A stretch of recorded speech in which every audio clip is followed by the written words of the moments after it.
Hello guys, तो कैसे हैं आप सब। आज की वीडियो में हम बात करेंगे कि क्या आपको इरोडो बुक को सॉल्व भी करना चाहिए या फिर वो केवल वेस्ट ऑफ टाइम है। और अंत तक इस वीडियो को देखना क्योंकि ये बहुत इंपॉर्टेंट होने वाली है। बहुत सारे स्टूडेंट्स इरोडो बुक के चक्कर में अपना पूरा जेई का टाइम वेस्ट कर देते हैं और एंड में उनकी रैंक भी अच्छी नहीं आ पाती है। इस वीडियो में मैं आपको अपना पर्सनल एक्सपीरियंस भी बताऊंगा कि मैंने इरोडो को सॉल्व किया था या फिर नहीं किया था। तो एंड तक वीडियो में बने रहिएगा और साथ में वीडियो को लाइक कर दो, शेयर कर दो और चैनल को सब्सक्राइब कर लो, जिससे कि मुझे भी मोटिवेशन मिलता रहे। इरोडो बुक का ओवरव्यू मैं आपको पहले बता देता हूँ। इरोडो बुक का रियल नाम जो है वो है problems of general physics bye I इरोडो। And ये जो बुक है ये सोवियत साइंटिस्ट थे आई इरोडो, उन्होंने लिखी थी। एंड इसका जेई से रियली कोई वैसे कोई कॉन्टेक्ट नहीं है, क्योंकि ये जो बुक है ये उन्होंने इसलिए लिखी थी, कोई भी बंदा अगर उसका फिजिक्स में इंटरेस्ट है या फिर उसे कुछ डेप्थ में प्रॉब्लम सॉल्व करनी है फिजिक्स की, तो वो उसे कर सकता है। आप भी ये चीज़ जानते हो कि जो ये है आपका जेई एडवांस का एग्ज़ाम, ये एक बहुत ही मतलब टफ एग्ज़ाम है और इसमें फिजिक्स की प्रॉब्लम बहुत डेप्थ से पूछी जाती हैं। तो जितने भी टॉपर्स स्टूडेंट्स होते हैं, लाइक अभी किसी को अंडर 200 रैंक चाहिए, अंडर 100 रैंक चाहिए, तो उनके लिए ये बुक जो होती है बहुत ही ज़्यादा बेनिफिशियल होती है कि वो अगर इसकी प्रॉब्लम सॉल्व कर लेंगे तो उन्हें आगे जो जितने भी मतलब पेपर्स में एडवांस के एग्जाम में जितने भी फिजिक्स के प्रॉब्लम्स आएंगे उनका उन्हें कंसेप्ट माइंड में बैठ जाता है और वो इजीली अच्छे मार्क्स गेन कर पाते हैं। लेकिन हर कोई तो बंदा 200 के अंदर रैंक वाला है नहीं।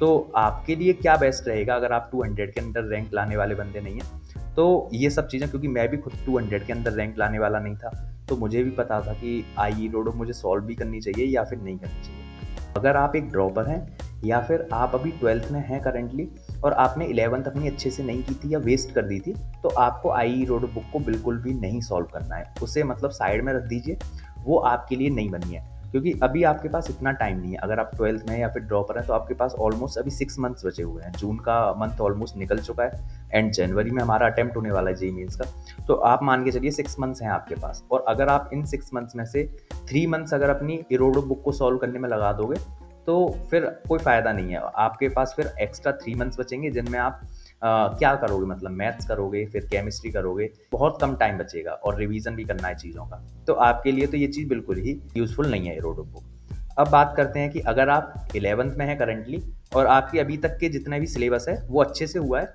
या फिर अभी आप 12th में भी हैं और आपने 11th को एडवांस लेवल तक कर रखा है, तो क्या आपको इरोडो बुक को सॉल्व करना चाहिए? तो मैं कहूँगा कि अभी भी आपको इरोडो बुक को सॉल्व करना है तो कर सकते हो, बट आपको केवल कुछ ही प्रॉब्लम्स को सॉल्व करना है, पूरी इरोडो को अभी आपको सॉल्व नहीं करना है।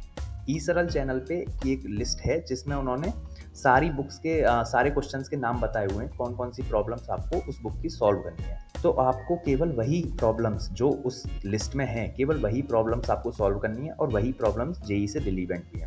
बाकी प्रॉब्लम्स को आप छोड़ दीजिए, वो सब आपके मतलब की भी नहीं है और आपका टाइम भी वेस्ट होगा, क्योंकि ये 2 ईयर्स आपके लिए बहुत इंपॉर्टेंट है। और अगर आपकी इसमें एक दिन भी आपका एक्स्ट्रा प्रॉब्लम्स को सॉल्व करने में जा रहा है जिसका कोई भी लेना देना नहीं है जेई से, देन वो आपके लिए वेस्ट ऑफ टाइम है, चाहे आप कितना भी हार्ड वर्क कर रहे हो उस टाइम पर। अब नेक्स्ट पॉइंट कि आपको इरोडो बुक को सॉल्व करने का किस तरीके से आपका माइंडसेट होना चाहिए उस बुक को सॉल्व करते टाइम, क्योंकि इरोडो बुक का सबसे मेन इंपॉर्टेंट जो चीज़ है ना, वो आपका माइंडसेट है। अगर आपके पास वो करेक्ट माइंडसेट नहीं है जो उस बुक को सॉल्व करने के लिए चाहिए, तो आप चाहे कितने भी ब्रिलियंट हो, कितने भी इंटेलिजेंट हो, तो भी आप उस बुक को सॉल्व नहीं कर पाओगे।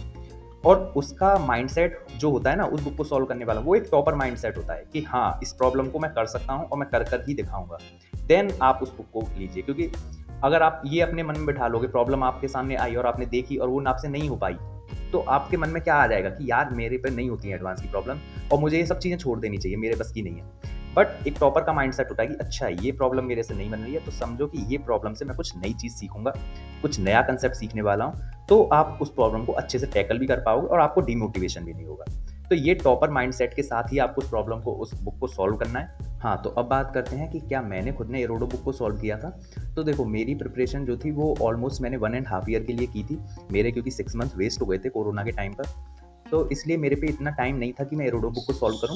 बट हाँ, क्योंकि मैं भी उस टाइम बहुत ज़्यादा मतलब देखता था टॉपर्स के रिव्यूज़ वगैरह, उन्होंने बुक्स वो बताते हैं रिव्यूज़ में अपने में कि उन्होंने इरोडो को सॉल्व किया है, तो मुझे भी लगता था कि हाँ, मैं भी इरोडो मुझे भी मतलब प्रेफर करनी चाहिए, क्योंकि मैं उस टाइम फिटजी का पैकेज भी फॉलो कर रहा था।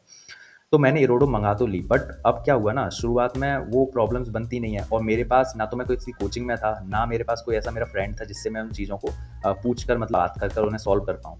तो मेरे पास कोई ऐसा तरीका नहीं था उन्हें सॉल्व करने का। तो मैंने क्या था, उस बुक को ऑलमोस्ट 1 मंथ किया, उसके बाद मैंने उसे छोड़ दिया।